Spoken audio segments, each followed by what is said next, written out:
ሰላም እንዴት ናችሁ ተማሪዎች? በዛሬው ቪዲዮችን የምናየው የግሬድ 9 ሂስትሪ ዩኒት 4 the middle age and early modern worlds from the 500s to 1750s century ድረስ ያለው ነው። ሶ በባለፈው ቪዲዮችን የዩኒት 4 አንዳንድ ቦታዎችን ከበር ማድረግ ችለናል። ያው ዩኒት 4 ስለ ሚድል ኤጅ የሚያወራው ስለ ዳርክ ኤጅ ምን እንደነበረ ከ500 እስከ 1000 ኤዲ ድረስ የነበረ ኤጅ እንደነበረ ከዛ ደግሞ ፊውዳል ሶሳይቲ ደግሞ የመጣው ከ500 እስከ 1500 ኤዲ ድረስ እንደነበር ፊውዳል ሶሳይቲዎች ምን እንደነበሩ አይተናል። ዳርክ ኤጅ ደግሞ ይሄ የጨለማው ዘመን ዩሮፒያኖች ወደ ድንቁርና ዘመን ወደ ኢግኖራንስ የገቡበት ዳርክ ኤጅ የምንለው ባርቤኒያኖች መጥተው ከወረሯቸው በኋላ ህዝቦቹ ከከተማ ወደ ገጠራማ አካባቢ ከድሮ ከይሰሩበት ከነበረ ወደ አግሪካልቸር ወደ ፔዛንትነት እንደተቀየሩ አይተናል።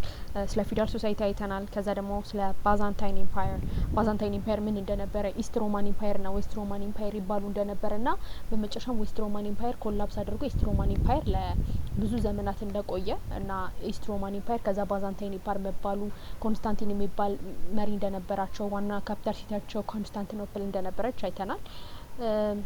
አባውት ዘ ራይዝ ኦፍ ኢስላም ስለ ኢስላም እንዴት እንደተስፋፋ እስልምና እንዴት እንደነበረ ስለ ነቢዩ መሀመድ አይተናል። ፕሮፌት መሀመድ አይተናል። ሶ በዛሬው ቪዲዮችን ደግሞ የምናየው ስለ አባውት ዘ ካፒታሊዝም አይተናል።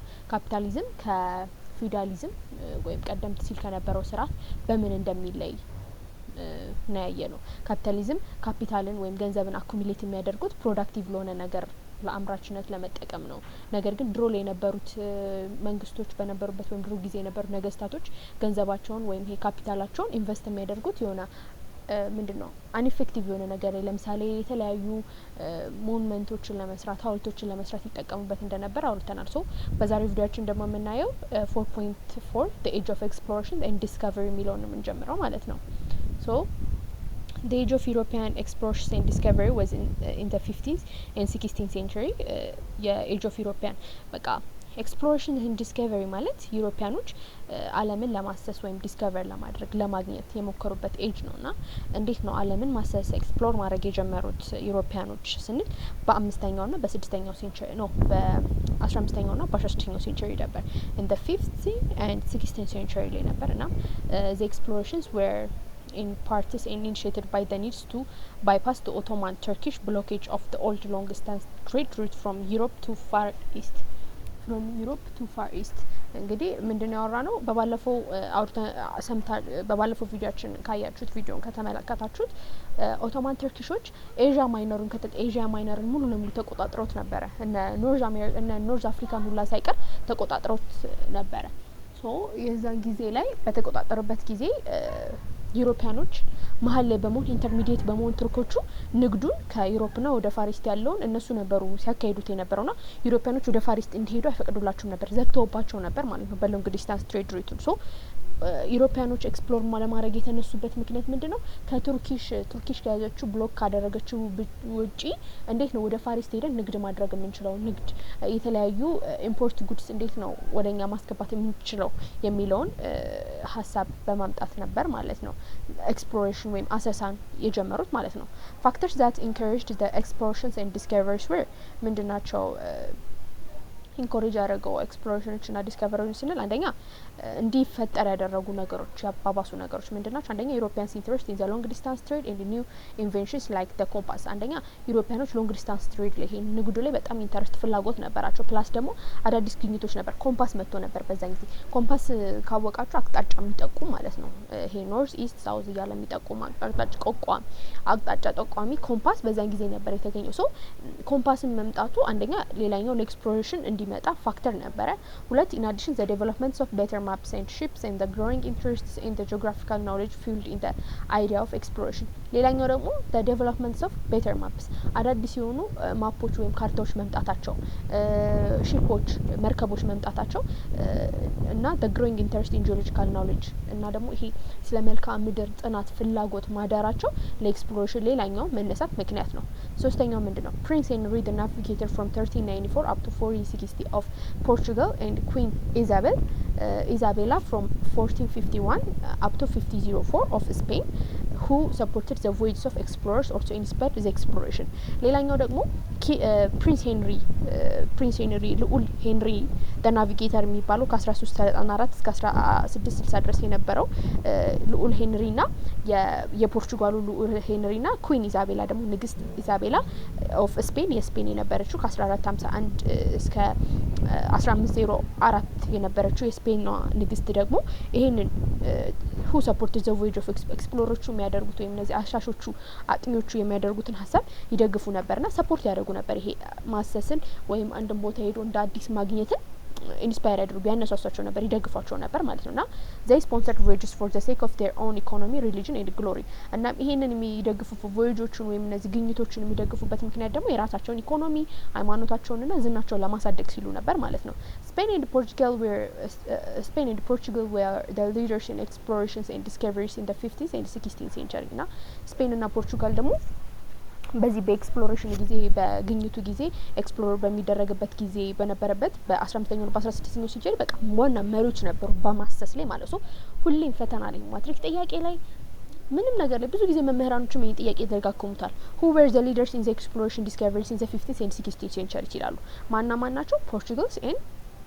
ፖርቹጊዝ ኤንድ ስፔን ነበሩ። ሶ እነዚህ ነበሩ መጀመሪያ በ15ኛው በ16ኛው ሴንቸሪ በጣም ኤክስፕሎሬሽን ላይ ሲሳተፉ የነበሩት ፖርቹጋልና ስፔን ናቸው። ካስታወሳችሁ እንደ ፖርቹጋልና ስፔን ራሱ መጀመሪያ የአፍሪካን አፍሪካ መተው ራሱ አንዳንድ ቦታዎች ይዘው ነበረ እና they were closely followed by Holland, Britain, British, France and Russia ከዛም ከነሱ በመቀጠል ደግሞ እነዚህ ሆላንድ ብሪቴን ፍራንስ እና ራሽያ ቀጥለው ነበር ማለት ነው። እና the Portuguese explorer Vasco da Gama discovered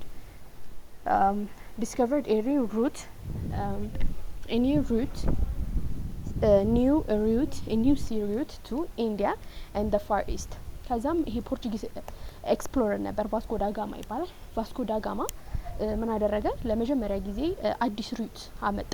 በምን በኩል? ኒው ሲ ሩት ነው ባህር በር ነው ቱ ኢንዲያ ኤንድ ዘ ፋር ኢስት ኢን 1498 ይሄ ፖርቹጊዝ ኤክስፕሎረር ቫስኮ ዳ ጋማ ምንድነው ያገኘው? አዲስ የባህር በር ነበር በኢንዲያ በኩል አድርጎ ፋሪስትን በኢንዲያና ፋሪስትን የሚያገናኝ ነበር ማለት ነውና ከዛም ደግሞ በ1498 ነው ያገኘው ፖርቹጊዙ ይሄ ቫስኮ ዳ ጋማ። ከዛ ደግሞ ክሪስቶፈር ኮሎምበስ መጣ። ክሪስቶፈር ኮሎምበስ was the first European explorer to reach America in 1492 while he was in service of Spain ከዛ ደግሞ ክሪስቶፈር ኮሎምበስ was the first European explorer ክሪስቶፈር ኮሎምበስ ደግሞ የመጀመሪያው አሜሪካዊ ዩሮፒያን ኤክስፕሎረር ነው እና አሜሪካን ያገኘ ሰው ነበር። ቱ ሪች አሜሪካን ያገኘ ሲሆን አሜሪካን ለመድረስ የቻለ የመጀመሪያው ክሪስቶፈር ኮሎምበስ የመጀመሪያው ሰው ነበረ በ1992 while he was in the service of Spain ነገር ግን ለስፔን እያገለገለ በነበረበት ጊዜ አሜሪካ ላይ ለመድረስ የቻለ የመጀመሪያው ሰው ነበረ። ኮሎምበስ died without knowing that he found a new land እንግዲህ ኮሎምበስ ህይወቱ አለፈ።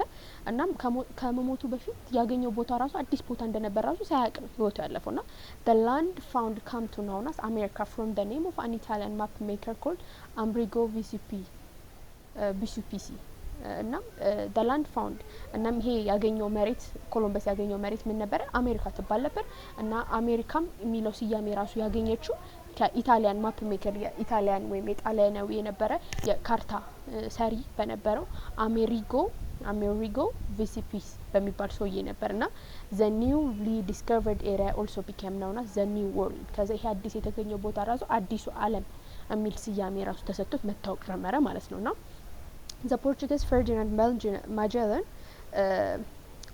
circumnavigated the world between 1590s up to 1522 in the surface of Spain ሌላኛው ደግሞ ፈርዲናንድ ማጀላን ነበር። ፈርዲናንድ ማጀላን ደግሞ ፖርቹጊዝ ነበረ። ይህ ፖርቹጊዝ ደግሞ ከ1519 እስከ 1522 ድረስ ያለው ለስፔን እያገለገለ ያው በስፔን ስር ነው ተካቶ ይሄንን ቦታ እንዲሰራ የተደረገው ሰው ለስፔን እያገለገለ በእነዚህ ጊዜያቶች በጣም ብዙ ቦታ አይቷልና the newly discovered lands were later conquered and became colonies of European powers ነገር ግን መጨረሻ ላይ አዲስ የተገኘው ቦታ ራሱ በዩሮፒያኖች ስር ገባ እና ዩሮፒያኖች ቅኝ ገዙት ማለት ነው እና ዩሮፒያን ቅኝ ቦታ ሆነ ማለት ነው። ሶ እዚህ ጋር ምስሉ ላይ እንደምታዩት ነው የመጀመሪያው ዳቾች በፐርፕል ምስል የምናየው ነው። ከዚህ ያለውን ይሄን ተቆጣጥሮታል ደቾች ማለት ነው ከዛ ደግሞ ፍሬንች እንግሊሾች ደግሞ በአረንጓዴ ነው እንግዲህ ከዚህ ይሄንን ሁሉ ቦታ ካለው እንግላንዶች ወስደውታል ይሄንን አካባቢ ሶ በማፑ መሰረት እያያችሁ ኪው ላይ እያያችሁ እንዴት እንደነበረ ማወቅ ትችላላችሁ ማለት ነው እና there are economic impacts of the age of exploration and discoveries እና ይሄ age of discovery እና ይሄ የማሰስና የግኝት እድሜ ኤጅ ላይ ነበረበት ጊዜ ላይ ኢኮኖሚካሊ ዩሮፒያኖች ኢኮኖሚካቸው ላይ ኢምፓክት ነበረው ገቢያቸው ላይ ኢምፓክት ነበር እንዴት ነው ስንል ኢኮኖሚካሊ ዩሮፒያንስ get a huge profits from the local trade networks while enhanced the globalizing process ኢኮኖሚካሊ ስና ዩሮፒያኖች በጣም ብዙ ፕሮፊት በጣም ብዙ ትርፍ አግኝተውበታል ሎካል ትሬድ ኔትወርክ ንግድ በዛ አካባቢ እየነገዱ ማለት ነው ይሄ ደግሞ ግሎባላይዚንግ ፕሮሰሱን ኢንሃንስ አድርጓል አነሳስቷል however with the subsequent colonial conquest the which promoted a faster development of capitalism moreover ደግሞ ከዛም በላይ ደግሞ ኮሎኒያል ኮንኩስት አንዳንድ ቦታዎችን በመያዝ ደግሞ ይሄ ቮያጅ ወይም ግኝቱ አዲስ ካፒታሊዝም ዴቨሎፕ የካፒታሊዝምን እድገት አሳይቷል ማለት ነው ቀጣዩ ደግሞ 4.5 ላይ የምናየው ሬኔሳንስ ነው ሬኔሳንስ ሪፎርሜሽን የሚሉ ርዕሶችን ያለን ሬኔሳንስ ሪፎርሜሽን በጣም ደስ የሚሉ ርዕሶች ናቸው ሬኔሳንስ ምንድነው ስንል ሬኔሳንስ was an intellectual movement በቃ ሬኔሳንስ ምንድነው ከተባላችሁ ኢንተሌክቹዋል ሙቭመንት ነበር የተማሩ ሰዎች ሙቭመንት ወይም እንቅስቃሴ ወይም ንቅናቄ ነበር ምን ነበር ስንል the word renaissance indicates the rebirth of learning ራሱ ሬኔሳንስ የሚለው ቃል ራሱ ምን ይገልጽናል rebirth of learning እንደ አዲስ ትምህርት መወለድ ወይም መማር እንደ አዲስ መወለድ ነው የሚለው it begins in the 4th century and ended in the 17th century የጀመረው በ14ኛው ሴንቸሪ ነው ያለቀው ደግሞ በ17ኛው ሴንቸሪ ነው renaissance begins in Italy in the spirit to the rest of Europe mainly to England, France, Germany, Spain and Holland እንዳይጠፋባችሁ ሬኔሳንስ የት ነው የተጀመረው ከተባላችሁ ኢታሊ ውስጥ ነው ብዙ ጊዜ I don't think so ዘለ የምትማሩት ግን የሆነ ዩኒት ስንት ላይ እንደሆነ አላስተውልም ግን ኢንላይትመንት እና ሬኔሳንስ የሚል ነገር ይመጣል እና ብዙ ጊዜ ድሮ ላይ እኛ ስንማር ምን ተሳሳተበት የነበረበት ሬኔሳንስ የት ነው የተነሳው ስንባል ኢንላይትመንት እና ሬኔሳንስ የሚባል ኢንላይትመንት የተነሳው ፍራንስ ነው ሬኔሳንስ የተነሳው ደግሞ ኢታሊ ነው እና ብዙ ጊዜ እነዚህ እኔ ድሮም ሰማር በጣም እንትን ይሉብኝ ነበር ይመሳሰሉብኝ ነበር ሶ እንዳትረሱ ሬኔሳንስ የጀመረው ኢታሊ ውስጥ ነው ከዛ ወደ አውሮፓ ወደ ሁሉም ክፍሎች ተዘዋወረ ወደ ኢንግላንድ ፍራንስ ጀርመን ስፔን እና ሆላንድ ተስፋፋ ማለት ነው first renaissance Italy was essentially an urban society was renaissance Italy was በሬኔሳንስ ጊዜ የነበረችው ኢታሊያን ሲናት አረበን ሶሳይቲ ነበር ከተማ ውስጥ የነበረ የከተመ ማህበረሰብ ነበር የነበራት second renaissance was an age of recovery from the disasters of the 14th century ከዛም በኋላ ሁለተኛው ሬኔሳንስ ኤጅ ላይ ደግሞ the renaissance was an age ደግሞ ስናይ ይሄኛው ኤጅ ላይ በ14ኛው ሴንቸሪ ላይ የነበረውን ዲዛስተር እንደ አዲስ ሪከቨሪ ለመገገም የተደረገ ነው ሁለተኛው ሬኔሳንስ this retrieval affected both politics and art ይሄ እንደ አዲስ ለመመረስ ራሱ የተሞከረበት ሙከራ ላይ ፖለቲካውንም አርቱንም ጎርቶ ነበር አፌክት አድርጎት ነበር ላይ ኢምፓክት ነበረው ሶስተኛው ላይ ደግሞ the new view of human beings emerged as peoples in the Italy renaissance began to emphasize individual ability ሶስተኛው ላይ ደግሞ አዲስ የሰው ልጆች እይታ መጣ new view of human beings emerged as peoples in Italy ውስጥ የሚገኙ በሬኔሳንስ ጊዜ ምን ተጀመረ individuals ability በቃ አንድ ሰው በራሱ ችሎታ እንዳለው ማመን ጀመረ ሶስተኛው ፌዝ ላይ ማለት ነው ሶ ሬኔሳንስ አድ ዘ ፎሎዊንግ ካራክተሪስቲክስ ሬኔሳንስ ምንድነው ስንል ምን አይነት ባህሪ ነበር ምን አይነት ካራክተሪስቲክስ ነበር በሬኔሳንስ ጊዜ ነበረው ስናይ አንደኛ the study of ancient Rome and Greek language literature arts and theories of reasons እንግዲህ ይሄ ከጨለማው ዘመን ወደ አዲሱ ዘመን እንደመጣት ማለት ነው በቃ እንደ አዲስ ሪቨርስ እንደውም ካስታውሾቹ ዳርክ ኤጅ ላይ በቃ ሙሉ ለሙሉ ሁሉም ነገር ወደ ድንቁርና ወደ ኢግኖራንስ ሄዶ ነበር ሰው ከከተማው ወደ ገጠር ወደ ግብርና ገብቷል በቃ ሁሉም ነገር ጽሁፉም ሊትሬቸሩም ሁሉም ነገር ወድቆ ነበር ግን ካስታውሳችሁ አንድ ብቸኛ ሊትሬቸርን የአንሸንት ግሪክ ሮማን ሲቪላይዜሽን ተጠብቅ የነበረች አንድ ነገር ነበርች ብያለሁ ካስታውሳችሁ the Roman Catholic Church ነበር so the Roman Catholic Church ሁሉንም ነገር ይዛ ነበር ካስታውሳችሁ ላቲን ላንጉዌጅን ተጠቀም ነበር ግሪክ ሊትሬቸር ላንጉዌጃቸው ምንም ጠብቃ ነበር so ሬኔሳንስ ላይ ምን መጣ ስለ እነዚህ የግሪክ እና የሮም ቋንቋዎች መጠናት ሊትሬቸር ስነ ጽሁፍ ምስ አርት ስነ ጥበባቸው the uses of reason ምንድነው reasonless ምንድነው ምክንያትን መጠቀም ተጀመረ the support of freedom of thought and questioning mind ሌላኛው ደግሞ የፍሪደም ኦፍ ታውት በነጻነት የማሰብ questioning ወይ በመዛነት የመጠየቅ ማይንድ አይምሮአቸው ላይ እንዲፈጠር the use of vernacular or the national language such as the Italians and the English language rather than the Latin rather than the Latin in writing rather than the Latin in writing ነው እና ሌላኛው ደግሞ the use of ቬኔዙዌላ ምንለው ይሄ አነጋገራቸው አዲስ አነጋገር መምጣቱ ናሽናል ላንጉዌጅ የራሳቸው ሀገራታቸው የራሳቸው አዲስ አነጋገርና አዲስ የራሳቸው ቋንቋ ውስጥ ላንጉዌጅን መጠቀም ለምሳሌ ኢጣሊያን እንግሊሽ ላንጉዌጅ በጽሁፍ ላይ ከላቲን ይልቅ ኢጣሊያን ወይም ጣሊያንኛና እንግሊዘኛ ቋንቋዎችን መጠቀም ጀመረ ማለት ነው ሶ እዚህ ጋር features 5 concepts of Renaissance art movement ይላል a positive willingness to learn and explore ይላል አንደኛ ፖዚቲቭ የሆነ በቃ ጥሩ የሆነ አመለካከት ለመማርና ኤክስፕሎር ለማድረግ ለማወቅ ሁለተኛ humanism phase in the nobility of man ሌላኛው ደግሞ ይሄ ሰብአዊነት ስሜት ሶስተኛው ደግሞ the discovery and mastery of linear perspective mastery of linear perspective እንደው ሴኩላሪዝም emerged ሴኩላሪዝም ማለት ሃይማኖትና ሌላውን በተለያየ መንገድ ማሰብ rebirth of naturalism አምስተኛው ደግሞ rebirth of nature እነዚህ አምስት characteristics of art that changed the world forever ነው እነዚህ ከአርት ጋር የተገናኙ ነው በአርት ጉዳይ እነዚህ ነገሮች አሁን ድረስ ዓለም ላይ ለውጥ ያመጡ እነዚህ አምስት characteristics of Renaissance of art የምንላቸው the outstanding persons of Renaissance produced great works of literatures painting sculptures architectures and science the outstanding persons of Renaissance ሬኔሳንስ ጊዜ የነበሩ ሰዎች የራሳቸውን የነበረ ሊትሬቸር ስነ ጽሁፍ ፔይንቲንግ ስዕል ስክላፕቸር ቅርጻ ቅርጽ አርኪቴክቸር የስነ ህንጻ አሰራር ሳይንስ የፈጠሩ ናቸው በዛን ጊዜ የነበሩ ኢን ሊትሬቸር በስነ ጽሁፍ ስናይ እና ዲቫይን ኮሜዲ was written by the Italian Dante Alighieri ለምሳሌ ዲቫይን ኮሜዲ የሚባል ነበር ይሄ ጽሁፍ የተጻፈው በኢጣሊያናዊ ዳንቴ አሊጌሪ ነበር ኢትዮጵያ by the Englishman Thomas More ኢትዮጵያ የሚለው መጽሐፍ ካወቃችሁት የተጻፈው ደግሞ በቶማስ ሞር ነበረ ከዛ ደግሞ ዶን ኪቶት by the Spandiner Caravantes ከዛ ደግሞ ዶን ኪቶ የሚባል ጽሁፍን ደግሞ ስፓንደነር በነበረ ወይም ስፔናዊ በነበሩ ካራቫንትስ ወይም እነዚህ ነጋዴዎች ነበር የተጻፈው Holy Bible was translated into German by the Martin Luthers and various great plays by Englishman William Shakespeare ሌላኛው ደግሞ መጽሐፍ ቅዱስ ወደ ጀርመንኛ በማርቲን ሉተር ኪንግ ትራንስሌት ተደርጓል እና የተለያዩ ግሬት ፕሌስ የተለያዩ የቲያትር ስራዎች ደግሞ በዊሊያም ሼክስፒርን ታውቁታላችሁ በሱ ተሰርቷል ኢን አርት ደግሞ በስዕሉ በስነ ጥበቡ ደግሞ ስናይ ኢታሊያን ሊዮናርዶ ዳቪንቺ painted the last supper and Mona Lisa እንግዲህ ዳቪንቺን የማያውቅ ሮናልዶ ዳቪንቺ ደግሞ ላስት ሰፐር ይሄ ኢየሱስ ክርስቶስ ለሐዋርያት ይሁን አይ ዶንት ኖ አም ሶሪ ግን ለነሱ ምግብ ሲያቀርብ የነበረውን ምስል የሳለው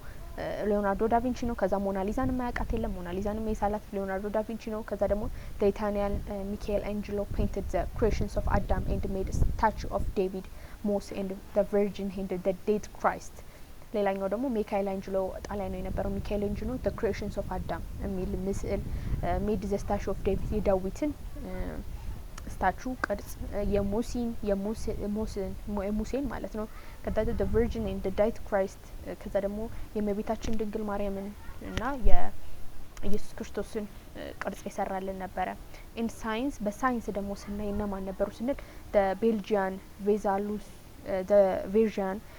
Vesalius studied human anatomy ሌላኛው ደግሞ ቤልጂያን የነበረው ቤዛሊዩስ የሚባል ሰው ደግሞ ስለ ሂውማን አንቶኖሚ ስለ ሰዎች አቋም ማለት ነው ከዛ ደግሞ the Polish Nicholas Copernicus declared that the earth revolved around the sun ሌላኛው ደግሞ ፖሊሻዊ የነበረው ፖላንዳዊ የነበረው ኒኮላስ ኮፐርኒከስ ደግሞ መሬት ፀሐይን እንደምትዞር ዲክሌር አውቋል ከዛ ደግሞ previously ደግሞ በቅርቡ ከዛ ደግሞ it was thought ቀደም ሲል ደግሞ የሚታሰበው ምን ነበር it was thought the planet revolved around the earth ምን ነበር ብሎ የሚያስቡት ኒኮላስ ኮፐርኒከስ ከመምጣቱ በፊት ምን ነበር ፕላኔቶች መሬትን የሚዞሯት ነበር አድርገው የሚያስቡት ማለት ነው The Renaissance had profound influence on the developments of modern society culture since it's the natural extensions of both artistic expressions Renaissance እንግዲህ modern society culture ላይ modern society culture ላይ ትልቅ ኢንፍሉዌንስ አለው ወይም ተጽዕኖ አለው ምክንያቱም ለቦዝ artistic expressions እና natural expressions of both ለሁለቱ ለአርቲስቲክስም ለናቹራል ኤክስቴንሽንም ምን ሰጥቷል ኢንፍሉዌንስ ፈጥሯል በጣም ትልቅ የሆነ ተጽዕኖ ፈጥሯል። The Renaissance influence in the world brought about a new focus on humanism and as a result the subsequent turning away from the dominant ideas put forth by the church።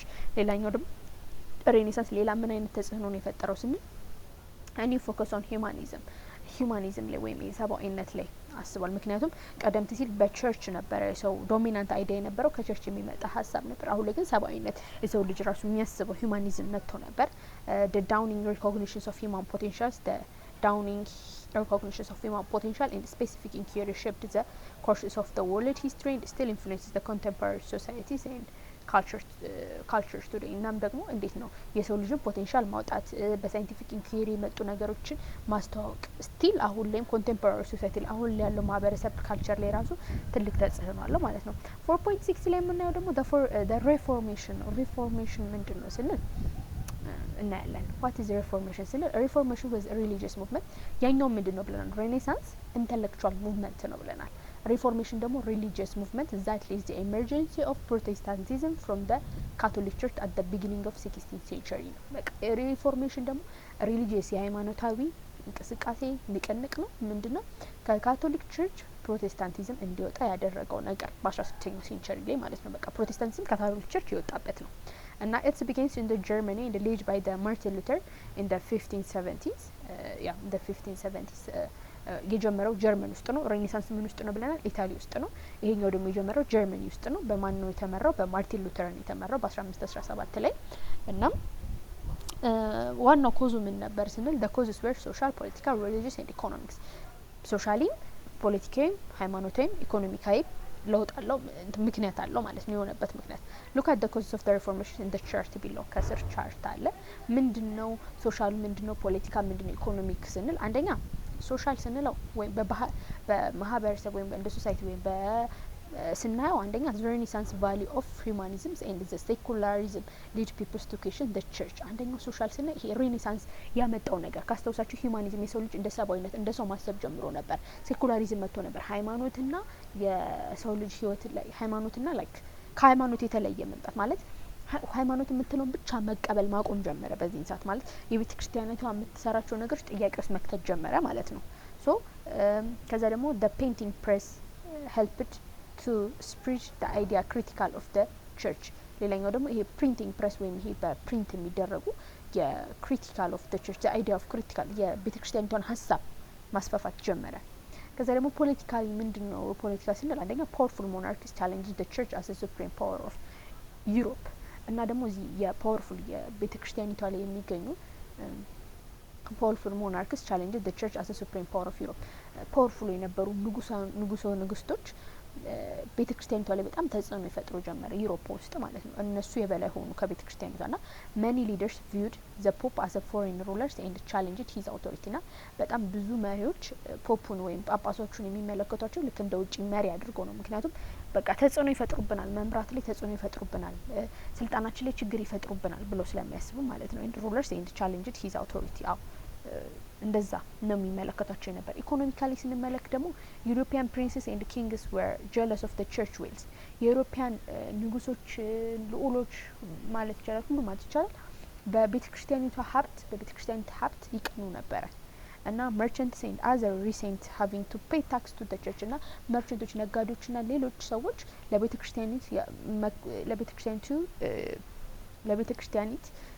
ክርስቲያኗ ቸርች ታክስ መክፈል አይፈልጉም ነበር፣ ያዙኑ ነበር ማለት ደስተኛ አልነበሩም ለቤተ ክርስቲያኒቷ ግብር መክፈላቸው ማለት ነው። ሪሊጂየስ ሃይማኖት ላይ ደግሞ ስንመለከት some church leaders had become corrupt። አንዳንድ የቤተ ክርስቲያን መሪዎች ኮራፕት እየሆኑ መጡ፣ ሙሰኛ እየሆኑ መጡ። plus many people found church practices such as the sale of indigenous unacceptable። ሌሎቹ ደግሞ አንዳንድ ሰዎች ደግሞ ቤተ ክርስቲያኒቷ የምታደርገውን እንቅስቃሴ እንደምን ማየት ጀመሩ እንደ በቃ ማለት ምንድነው the sale of indigenous means እንደ ፕራክቲስ የምታደርገው እንደ መዝናኛ ነገር እየሆነ መጣ። ተቀባይነት ማግኘት አቆመ ማለት በቃ እንትንን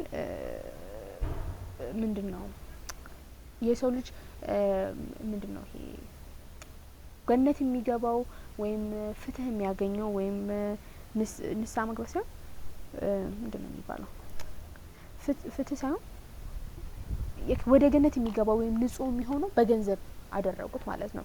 ማለት የሰው ልጅ ገንዘብ ከሰጠ ወይም በገንዘብ ከሆነ ገንዘብ የሚሰጥ ከሆነ ኦር ታክስ የሚከፍል ከሆነ ኦር የሆነ ነገር የሚያደርግ ከሆነ ኃጢአትም እየሰራ ቢሆን በቃ ይህ ሰው እንትን ነው ኃጢአቱ ተሰርዞለታል በቃ ብለው ነው ማድረግ ጀመሩ። እንደዛ ማድረግ ጀመሩ ማለት ነው። ሶ the Protestant reformers supported the principles of capitalism, individualism and nation states እና ፕሮቴስታንት ሪፎርመሮቹ ደግሞ እነዚህ የፕሮቴስታንት ሃይማኖት ሪፎርመሮቹ ደግሞ እነዚህ ተቃውሞ የወጡት ሰዎች ደግሞ ካፒታሊዝምን ይደግፋሉ፣ ኢንዲቪጁዋሊዝም ይደግፋሉ፣ ኔሽን ስቴትንም ይደግፋሉና they established various protestant church እና ብዙ የፕሮቴስታንት ቤተክርስቲያናቶችን ከፈቱ። for instance ለምሳሌ ፍሬንች ፕሮቴስታንት ጄን ካልቪንስ who lived in Switzerland established a Calvinist Protestant church in Switzerland። ለምሳሌ የፈረንሳይ ፕሮቴስታንቱ ጆን ካልቪን ስዊዘርላንድ ነበር የሚኖረው እናም እዛው ስዊዘርላንድ ውስጥ የካልቪኒስት ፕሮቴስታንት ቸርች ስዊዘርላንድ ውስጥ ከፈተ እና ካልቪኒስት ፎሎወርስ ኢን ፍሬንች አር ኮልድ ሁግኖትስ እና ካልቪኒስትን የሚከተሉ ፕሮቴስታንቶች ፈረንሳይ ውስጥ ሁግኖትስ ነው የሚባሉት። ሁሌም ቢሆን ይሄ ፈተና ላይ ይመጣል ያዙት ሁግኖትስ። ዘ ስኮቲሽ ጆን ኖክስ ፋውንድ ሂዝ ታይፕስ ኦፍ ካልቪኒስት ፕሮቴስታንቲዝም ኮልስ ፕሬስፕራይቴሪያን ኢን ዘ 1560s የኮቲሹ ደግሞ ስኮትላንዱ ማለት ነው የሚገኝ ደግሞ ጆን ኖስ ይባላል። እሱም ልክ እንደ ካልቪኒስት ፕሮቴስታንቲዝም የራሱን ከፈተ አመጣ። እሱ ምን ይባላል? ፕሬስፕራይቴሪያን ይባላል። ፕሬስፕራይቴሪያን ይባላል። በ1560 ነው እና ኪንግ ሄንሪ the 7th ነው ኪንግ Henry VIII and Queen Elizabeth I spread the English Protestant Church from Roman Catholic Church in England። ከዛም በኋላ ደግሞ ሄንሪ 8ኛውና ኩዊን ኤሊዛቤት አንደኛዋ separated the English Protestant Church from the Roman Catholic Church in England። ይሄ ኢንግላንድ ውስጥ የሚገኘውን የፕሮቴስታንት ቸርች እና የሮማን ካቶሊክ ቸርች ለያዩአቸው ማለት ነው። እና nevertheless the English Protestants managed to establish a national church which came to known as Anglican Church። ነገር ግን ምንም እንኳን ቢለያዩአቸውም የእንግሊሽ ፕሮቴስታንታቸው የራሳቸውን ኔሽናል ቸርች መሰረቱ፣ የራሳቸውን ቤተክርስቲያን መሰረቱ። እሱ አንጀሊካን ቸርች ይባላል ማለት ነው። ፕሮቴስታንቲዝም ኢንፎርስስ ዘ ካቶሊክ ቸርች ኢንቱ ካውንተር ሪፎርሜሽን እና ፕሮቴስታንቲዝም ካቶሊክ ቸርችን ምን እንድታደርግ አረጓት? ካውንተር ሪፎርሜሽን የሚባል እንቅስቃሴ እንድታደርግ አድርጓት ነበር። ምንድን ነበር ስንል the Catholic Church carried out the Catholic counter reformation to reform itself in response to the Protestant challenge at the time። በቃ ካውንተር ሪፎርሜሽን ምንድነው? የፕሮቴስታንቲዝሞችን ከፕሮቴስታንቲዝም የሚመጣባቸውን ቻሌንጅ ወይም ከፕሮቴስታንቲዝም የሚመጣባቸውን ቻሌንጅ ወይም ተጽዕኖ ለመመለስ ማለት ነው። ሪስፖንስ ለመስጠት መልስ ለመስጠት ነው ካውንተር ሪፎርሜሽን ያደረጉት። ምን ነበረ? the missionary organization called the Society of Jesus was formed in Spain by Ignatius Loyola in the 1530s to reform Catholics in America, Asia and Africa። ከዛም በኋላ ሚሽነሪ ኦርጋናይዜሽን ተዘጋጀ። በየቦታው እየሄዱ የሚሰብኩ ሚሽነሪዎች ማለት ነው። ምን ይባላሉ? ሶሳይቲ ኦፍ ጄሱስ ይባላሉ። እና ፎርምድ ስፔን ውስጥ ነው የተመሰረቱት እና በማን ነው? ኢግናቲዩስ ሎዮላ ይባላል ይህ ሰው።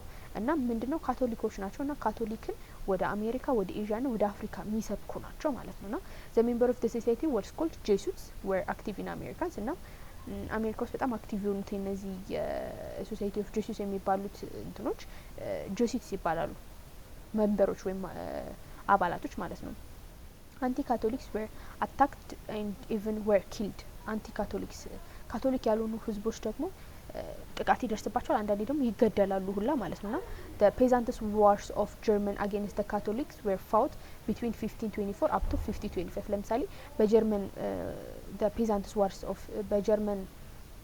German against the Catholic Church ጀርመኖች የፔዛንቶቹ ወይም ገበሬዎቹ ያደረጉት ጦርነት ጀርመን ውስጥ የካቶሊክ ቸርችን ተቃውሞ በ1524 እስከ 1525 ድረስ ፋይት አድርገው ጦርነት አድርገው ነበር። the reformation played an essential role in the 13 years of war from 1680 up to 1648 እና ይሄ ሪፎርሜሽን በጣም ትልቅ ሮል ወይም ትልቅ ሚና ነበር የተጫወተው። ይሄ 13 years of war ወይም ለ30 አመት ጦርነት የሚለው ላይ ማለት ነውና the peace of Westphalia ended the war in the German in 1648 እና በመጨረሻም peace of Westphalia በሚባል ስምምነት ነው ጀርመን ውስጥ ጦርነቱ ማብቃት የቻለው ማለት ነው በ1648 ማለት ነው። ሶ ቀጣዩ ደግሞ የምናየው 4.7 ላይ ኢንዱስትሪያል ሪቮሉሽን የመጨረሻው ርዕሳችን ነው። ኢንዱስትሪያል ሪቮሉሽን ምን ነበር የሚለውን እናያለን ማለት ነው። ኢንዱስትሪያል ሪቮሉሽን ደግሞ ምን ነበር ስንል the term industrial revolution means the invention and the uses of machines in the places of hard labor። ኢንዱስትሪያል ሪቮሉሽን የምንለው ምንድን ነው? ይሄ ኢንዱስትሪያል ሪቮሉሽን ማለት በአጭሩ ምንድን ነው ስንል ዘ ኢንቬንሽን ማሽንን በእጅ ፋንታ መጠቀም ነበር። ኢንዱስትሪያል ሪቮሉሽን ከመምጣቱ በፊት የሰው ልጅ ስራን የሚሰራው የነበረው በሰው ልጅ እጅ ጉልበት ነበር። በዚህን ጊዜ ግን በኢንዱስትሪያል ሪቮሉሽን በኋላ ግን ማሽን የሰው ልጅን ጉልበት ይተካል ማለት ነው። ማሽን የሰው ልጅን ጉልበት ይተካል ማለት ነውና the machine now did work done previously by hand with a simple tools and equipments። ያ ይህ ማሽን ድሮ በሰው ልጅ ይሰራ የነበረውን አሁን በቀላሉ የሰው ልጅን ተክቶ ይሰራል ማለት ነውና ዩሮፕ saw a shift from an economy based on farming and handicrafts to an economy based on manufacturing by machine and factories ነው እና ዩሮፕ saw a shift from economy based on farming and handicrafts to economy of እናም ዩሮፓኖች በዚህ ጊዜ ኢኮኖሚያቸውን ከፋርሚንግ ወይም ከግብርናና ከእጅ ጥበብ ስራ ወደ ማኒፋክቸሪንግ ወይም ወደ ማምረት ፋብሪካ ውስጥ ወደ ማምረት ይለወጣሉ ማለት ነውና it begins in Great Britain in the 1780s and took several decades to spread other western nations። እናም የጀመረው ግሬት ብሪቴን ውስጥ ነው። እንግዲህ ኢንዱስትሪያል ሪቮሉሽን የጀመረው የት ነው? ግሬት ብሪቴን።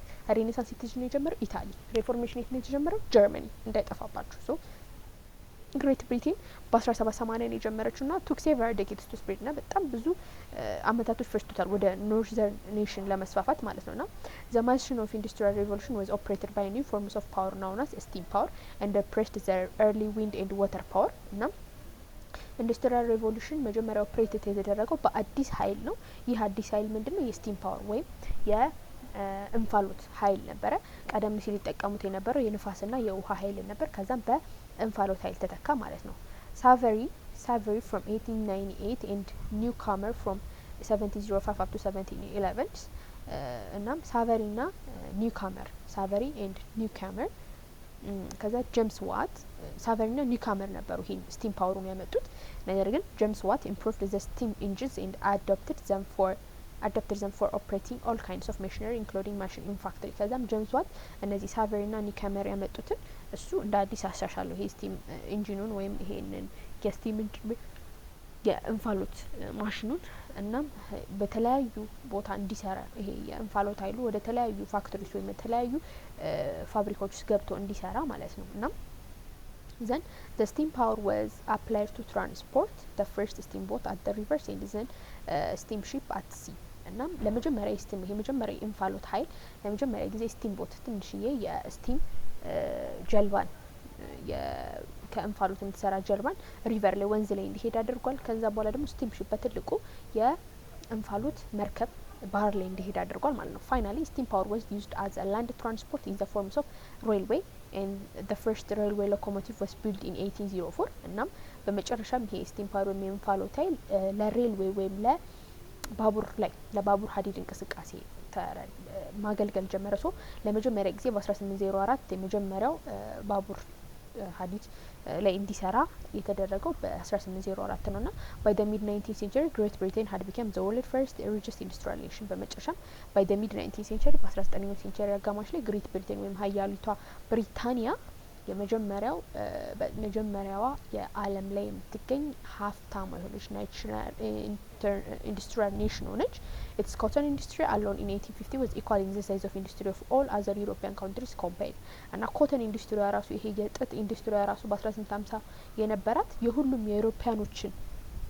የአውሮፓኖች ሀገራቶችን ኢንዱስትሪ አንድ ላይ ተደምሮ ከሷ እኩል ነበር ማለት ነው። ሶ እንደዚህ ታላቅ ነበረች ማለት ነውና the industrial revolution spread to the rest of Europe in different times and speed። እና ይሄ ኢንዱስትሪያል ሪቮሉሽን ቀስ በቀስ የተለያዩ የአውሮፓ ነገሮች ላይ በተለያየ ጊዜና በተለያየ ፍጥነት ነበረ ይሄደው ማለት ነው። first to be industrialized in the continental Europe was Belgium, France and Germany። የመጀመሪያው ኢንዱስትሪያላይዝድ የሆነችው ኮንቲኔንት ዩሮፕ ውስጥ ኢንዱስትሪያል የሆኑት ኮንቲኔንት ዩሮፕ ውስጥ የሆኑት ቤልጂየም፣ ፍራንስ እና ጀርመኒ ነበሩ ለመጀመሪያ ጊዜ ማለት ነው። The industrial revolution also occurred in the United States in 18th. Britain was the leading industrial nation in the early mid 19th century, but countries like the United States eventually surpassed ብሪቴን ኢን ዘ ኢንዱስትሪያል ፕሮዳክሽን። እንግዲህ ኢንዱስትሪያል ሬቮሉሽን ዩናይትድ ስቴትስ የጀመረው በ18ኛው ሴንቸሪ ነበር እና ብሪቴን ደግሞ በ19ኛው ሴንቸሪ አጋማሽ ላይ በጣም ታላቅ ሀያል ነበረች። ነገር ግን እንደ ዩናይትድ ስቴትስ እንደሆኑ እንደ አሜሪካ የመሳሰሉ ሀገራቶች በፍጥነት ኢንዱስትሪያል ሬቮሉሽን በማሳደግ ብሪቴንን አልፎ መሄድ የቻሉ ሀገራቶች እንደ አሜሪካ አሉ ማለት ነው። ሶ ዩኒት 4ን በዚህ ጨርሰናል። በቀጣዩ ቪዲዮአችን ደግሞ ዩኒት 5ን እንመለከታለን።